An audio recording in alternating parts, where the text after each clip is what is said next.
क्या देश में ईवीएम पर लगना चाहिए बैन और बैलेट पेपर से होना चाहिए 2024 का लोकसभा चुनाव। नमस्कार दोस्तों, हम आपके लिए लेकर हाजिर हुए लोकसभा चुनाव 2024 का ताज़ा महासर्वे ओपिनियन पोल। इस ओपिनियन पोल में हम आपको बताएंगे भारत में अब की बार किस पार्टी की बन सकती है सरकार।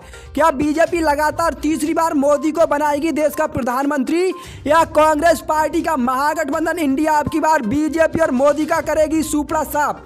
लेकिन सबसे पहले आपको बता दें, भारत में लोकसभा की 543 सीटें हैं और किसी भी पार्टी को अपनी सरकार बनाने के लिए 272 सीटें जीतने की जरूरत होती है। जो पार्टी लोकसभा चुनाव में 272 सीटें जीतती है वह अपनी सरकार बनाती है। तो दोस्तों, ये था लोकसभा चुनाव की सीटों का आंकड़ा। लेकिन अब हम आपको बताएंगे 2024 में होने वाले लोकसभा चुनाव में किस पार्टी की बनेगी सरकार। तो दोस्तों, सभी राज्यों की एक एक सीट को आपको विस्तार से बताएंगे, वीडियो को अंत तक जरूर देखें। इससे पहले आपको बता दें, भारत में ईवीएम का बहिष्कार करना शुरू कर दिया है और सभी राजनीतिक दल ईवीएम पर बैन लगाने की मांग कर रहे हैं और साथ ही साथ 2024 का चुनाव बैलेट पेपर से कराने की मांग कर रहे हैं। अगर दोस्तों आप भी चाहते हैं कि भारत में ईवीएम पर बैन लगे और 2024 का लोकसभा चुनाव ईवीएम से ना होकर बैलेट पेपर से हो, तो वीडियो को दिल से लाइक कर दें और साथ ही साथ हमें कॉमेंट में जरूर बताएं कि आप हमारी वीडियो को किस राज्य और किस जिले से देख रहे हैं। दोस्तों, इसी के साथ बात करते हैं भारत के पहले राज्य की, जिसका नाम है उत्तर प्रदेश। उत्तर प्रदेश में लोकसभा की 80 सीटें हैं, जिसमें कांग्रेस पार्टी के महागठबंधन इंडिया को 42 सीटें मिल सकती हैं। वहीं बीजेपी एनडीए के खाते में 30 सीटें जाती दिखाई दे रही हैं और उत्तर प्रदेश में 8 सीटें अन्य को मिल सकती हैं। वहीं बात करते हैं उत्तराखंड की। उत्तराखंड में लोकसभा की 5 सीटें हैं, जिसमें कांग्रेस गठबंधन के खाते में 2 सीटें जाती दिखाई दे रही हैं। वहीं बीजेपी को 3 सीटें मिल सकती हैं। उत्तराखंड में अन्य का खाता नहीं खुल रहा है। इसी के साथ बात करते हैं पंजाब की। पंजाब में लोकसभा की 13 सीटें हैं, जिसमें सभी सीटें कांग्रेस पार्टी के महागठबंधन इंडिया के खाते में जाती दिखाई दे रही हैं। पंजाब में बीजेपी का पूरी तरह से सुपड़ा साफ होता नजर आ रहा है और अन्य का भी यहां पर खाता नहीं खुल रहा है। दोस्तों, इसी के साथ बात करते हैं राजस्थान की। राजस्थान में लोकसभा की 25 सीटें हैं, जिसमें कांग्रेस गठबंधन के खाते में 11 सीटें जा सकती हैं। वहीं बीजेपी को 14 सीटें मिलती दिखाई दे रही हैं। राजस्थान में अन्य का खाता नहीं खुल रहा है। इसी के साथ बात करते हैं बिहार की। बिहार में लोकसभा की 40 सीटें हैं, जिसमें कांग्रेस गठबंधन इंडिया के खाते में 35 सीटें जाती दिखाई दे रही हैं। वहीं बिहार में बीजेपी को मात्र 5 सीटें मिल सकती हैं और बिहार में अन्य का खाता नहीं खुल रहा है। वहीं बात करते हैं कर्नाटक की। कर्नाटक में लोकसभा की 28 सीटें हैं, जिसमें कांग्रेस गठबंधन के खाते में 23 सीटें जा सकती हैं। वहीं बीजेपी एनडीए को मात्र 4 सीटें मिलती दिखाई दे रही हैं और कर्नाटक में 1 सीट अन्य के खाते में जा सकती है। दोस्तों, इसी के साथ बात करते हैं हरियाणा की। हरियाणा में लोकसभा की 10 सीटें हैं, जिसमें कांग्रेस पार्टी के गठबंधन के खाते में 7 सीटें जा सकती हैं। वहीं एनडीए को 3 सीटें मिलती दिखाई दे रही हैं। हरियाणा में भी अन्य का खाता नहीं खुल रहा है। दोस्तों, इसी के साथ बात करते हैं दिल्ली की। दिल्ली में लोकसभा की 7 सीटें हैं, जिसमें कांग्रेस गठबंधन को 5 सीटें मिलती दिखाई दे रही हैं। वहीं दिल्ली में 2 सीटें बीजेपी को मिल सकती हैं। दिल्ली में अन्य का खाता नहीं खुल रहा है। दोस्तों, इसी के साथ बात करते हैं मध्य प्रदेश की। मध्य प्रदेश में लोकसभा की 29 सीटें हैं, जिसमें कांग्रेस गठबंधन को 15 सीटें मिल सकती हैं। वहीं बीजेपी के खाते में 14 सीटें जाती दिखाई दे रही हैं और अन्य का मध्य प्रदेश में खाता नहीं खुल रहा है। इसी के साथ बात करते हैं आंध्र प्रदेश की।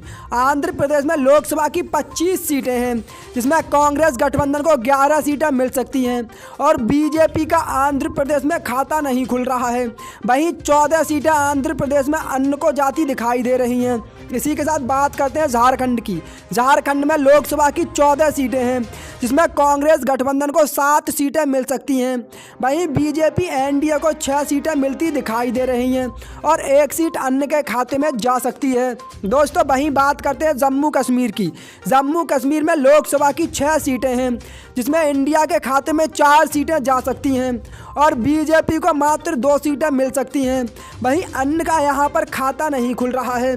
दोस्तों, इसी के साथ बात करते हैं तमिलनाडु की। तमिलनाडु में लोकसभा की 39 सीटें हैं, जिसमें कांग्रेस गठबंधन को 31 सीटें मिलती दिखाई दे रही हैं और बीजेपी के खाते में मात्र 6 सीटें जा सकती हैं।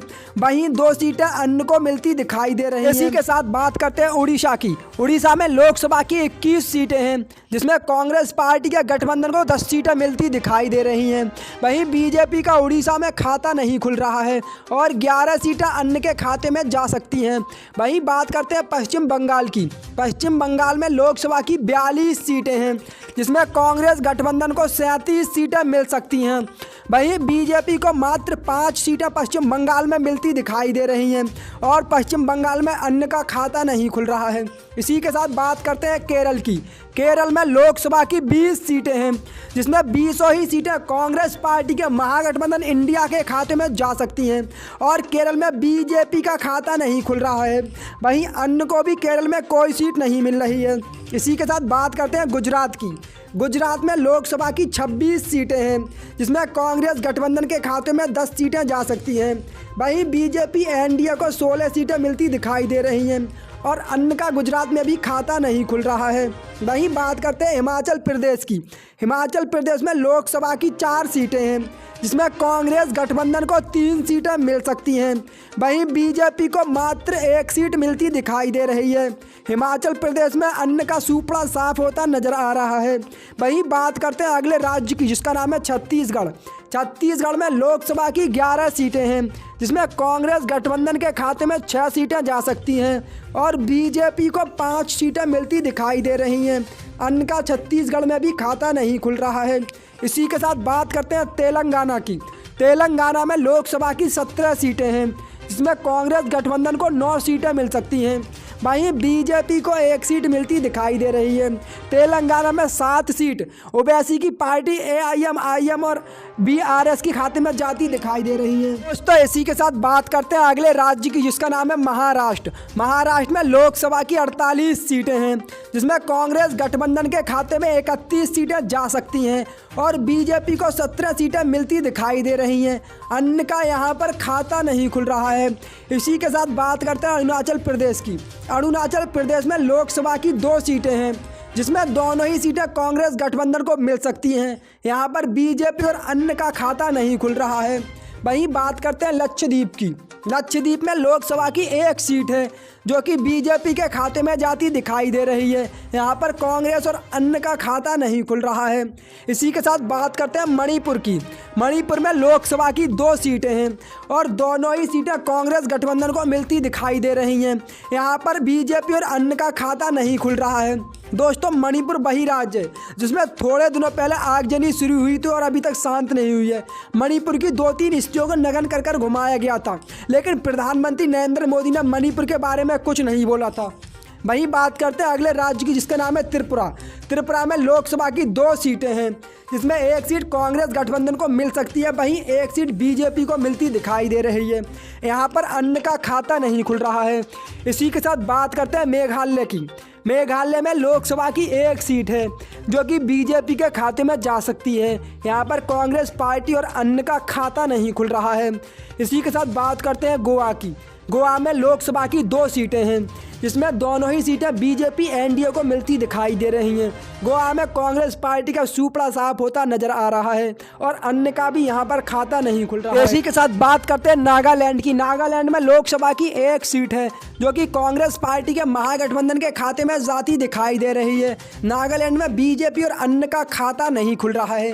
तो दोस्तों ये था लोकसभा चुनाव 2024 का महासर्वे सटीक ओपिनियन पोल। इसके जो आंकड़े निकल कर आए वो आपको बताने वाले हैं। दोस्तों आपको बता दें 2024 के लोकसभा चुनाव में कांग्रेस पार्टी के महागठबंधन इंडिया को 310 सीटें मिल सकती हैं। वहीं बीजेपी एनडीए को 200 सीटें मिलती दिखाई दे रही हैं और अन्य पार्टियों को 33 सीटें मिल सकती हैं। दोस्तों आपको बता दें भारत में लोकसभा की 543 सीटें हैं और किसी भी पार्टी को अपनी सरकार बनाने के लिए 272 सीटें जीतने की ज़रूरत होती है। जो पार्टी लोकसभा चुनाव में 272 सीटें जीतती है वह अपनी सरकार बनाती है। और हमारे ओपिनियन पोल के अनुसार कांग्रेस पार्टी का महागठबंधन इंडिया 310 सीटें जीतकर प्रचंड बहुमत से 2024 में अपनी सरकार बनाने जा रही है। लेकिन दोस्तों आपको बता दें, भारत में इस समय ईवीएम को बैन कराने की मांग चल रही है, जिसको लेकर भारत के सुप्रीम कोर्ट के तमाम वकीलों ने मोर्चा खोल रखा है। और सुप्रीम कोर्ट के वकील ईवीएम को बंद कराने की मांग कर रहे हैं। और 2024 का लोकसभा चुनाव बैलेट पेपर से कराने की मांग भी कर रहे हैं। अगर दोस्तों आप भी चाहते हैं कि 2024 का लोकसभा चुनाव ईवीएम से ना हो, बैलेट पेपर से हो, तो हमारी वीडियो को दिल से लाइक करें और साथ ही साथ हमें कमेंट में ज़रूर बताएं कि आप हमारी वीडियो को किस राज्य और किस ज़िले से देख रहे हैं, ताकि हम भी ईवीएम को हटाने के लिए पूरा सहयोग कर सकें।